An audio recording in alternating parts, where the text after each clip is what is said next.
Hi, and welcome back to the Cheeky Crypto Podcast. My name's Chris, and it's fantastic to have you back with us for another video. And in today's video, we're going to take a look at the biggest headlines in cryptocurrency right now, the real juicy stuff, the stuff that I think everybody needs to be aware of. If you enjoy this sort of content, mash up the like button, subscribe if you haven't subscribed already, tapping that bell, selecting all the notifications so you never miss a video.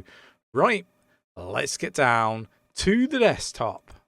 Okay, so we're going to start here, and Russia drops plans for a state-run crypto exchange. I don't think we're going to see the end of this. It's really interesting. After sending mixed signals, the government may be more willing to work with current cryptocurrency industry players. And Russian lawmakers have decided to end plans to create the state-owned cryptocurrency exchange, planning instead to set rules and regulations for existing enterprises, a Russian news outlet has reported. And look, let me know where you stand on this. I think that this is a positive thing, and we're going to come on to regulation and stuff happening in other parts of the world, but we're even seeing China looking to potentially unban crypto, and I think this demonstrates how badly the US have got it. I think they've made some very big mistakes when it comes to blockchain technology, and look, how they approach regulation for enforcement. I think the SEC have done a terrible job. We, anybody that's watched the channel would know that's my feelings on this matter. Dealt with firmly. Bali governor issues warning for tourists using cryptocurrency. Cryptocurrency trading is illegal in Indonesia, but the use of crypto for payments carries hefty penalties, including jail time. So this is something that has been flagged as a potential risk for tourists, in fact, and I guess that there's lots of people over there looking to receive payments in cryptocurrency. I don't blame them. And, tourists may become victims of sting operations and stuff like that. So what I would say is, if you are going there, refrain from using crypto for any form of payment over there. Nobody wants to be banged up abroad. And that is for sure. And I really like that program. Let me know in the comments below. Did you ever watch Banged Up Abroad? Really interesting program. If you didn't, definitely worth going to watch it. I want to talk about security. I actually posted a free to read article today, actually, on security and how to identify red flags, and so you don't get scammed when it comes to the rug pulls that are out there. And there's an awful lot of rug pulls, and identifying one in the article as part of that process. So definitely worth reading through that. It's on our Twitter page. Now, we've got here 2 key security practices for Web3 startups from Israel Crypto Conference. And this is the head of security products at Fireblocks has basically come out and said that Web3 startups need to think from the attacker's perspective when planning security protocols. Now, what I want to say is, I completely agree with what's being said here, but there is something that is glaringly obviously missing from what is articulated in this article. This article talks about, starting small before, going big, and focusing on, I guess what the attacker would be looking at, and basically explaining that, a lot of people that build these projects often miss the fundamental basics. Everyone sees what they are doing. The code is usually open source. Everyone can interact with their project, and they are not prepared for what can happen.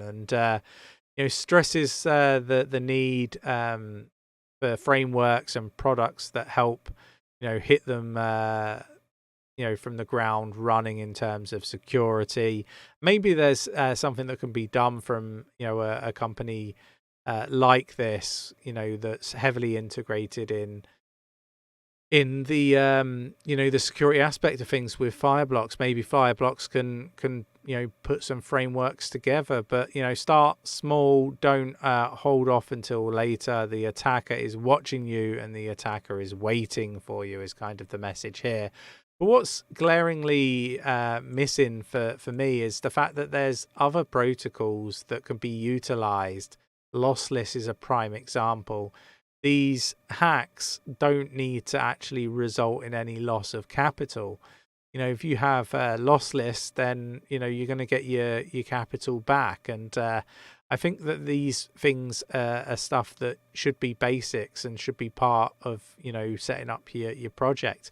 I am now not sympathetic to any bridge hack that happens, or any hack that happens full stop, when there's a whole cybersecurity section of cryptocurrency that doesn't seem to be getting used by the vast majority. I mean, some of these cybersecurity projects only make any money from a partnership if there's a hack and they manage to recover the funds.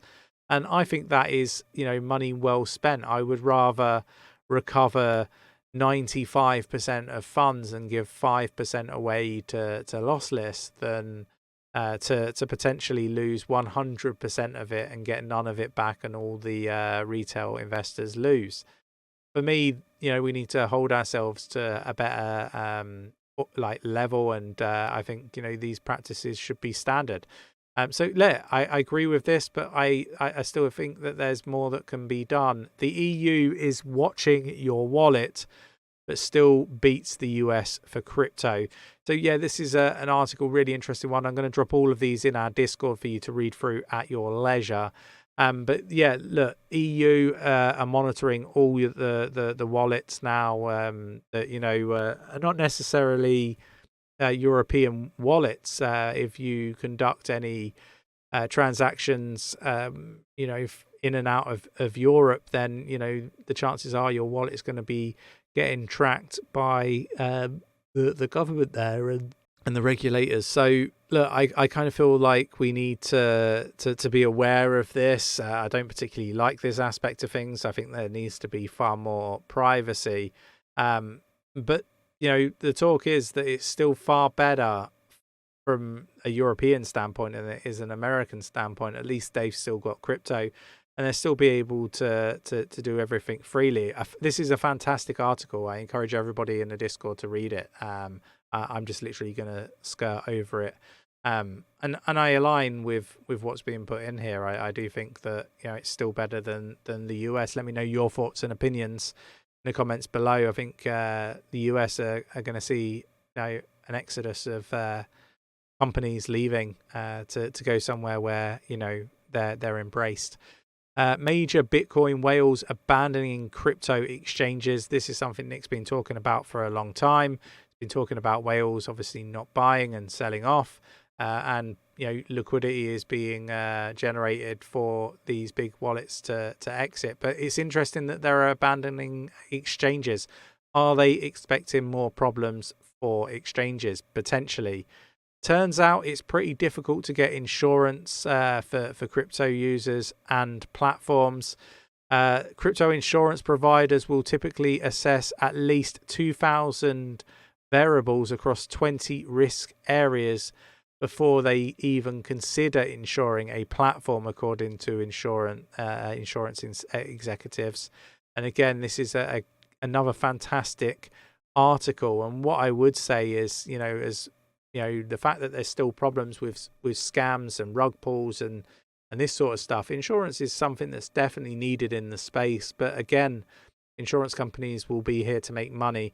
They're not going to make money if, these altcoins or project teams don't implement, good risk management, great security processes.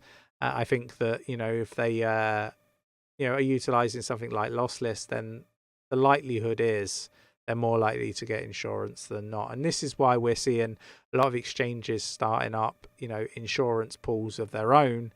And, that isn't going to cover the vast majority of crypto that is in the exchanges at any one given time. So yeah, I think insurance needs to be something that is implemented, and I think that the projects and the insurance companies need to work, closer together to be able to get a solution to this problem. But let me know your thoughts and opinions in the comments below. I hope you enjoyed today's video. If you did, mash up that like button, subscribe if you haven't subscribed already, tap in that bell, selecting all the notifications so you never miss a video, and I will catch you in the next one. Take care.